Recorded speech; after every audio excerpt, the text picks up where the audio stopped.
சுன்னத்து ஒஸ்தி, குர்ஆன்ல இருக்கிறதால அது ஒஸ்தி, திருக்குறள் இருக்கிறதால அது ஒஸ்தி, வேதத்தில் இருக்கிறதால ஒஸ்தி இல்ல. ஒஸ்தியா இருக்கிறதால தான் அது பைபிள்ல இருக்கு. அது வசதியா இருக்கிறதால தான் திருக்குறள்ல இருக்கு.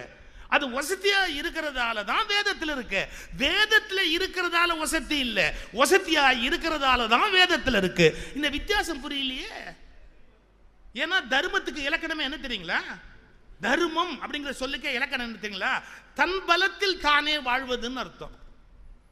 அதாவது இன்னொருவர் பலத்தில் உயிர் வாழ்வது அல்ல. இன்னொருவர் பலத்தில் ஏதாவது உயிர் வாழ்ந்தால் அது தர்மம் அல்ல.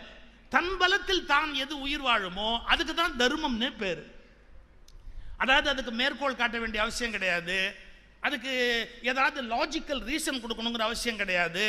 அது அந்த நூலில் சொல்லப்பட்டிருக்கிறது, இந்த நூலில் சொல்லப்பட்டிருக்கிறது, அத்தியாயம் 3 பேசப்பட்டிருக்கிறது, எதுவுமே வேணாம். அந்த வார்த்தைக்கு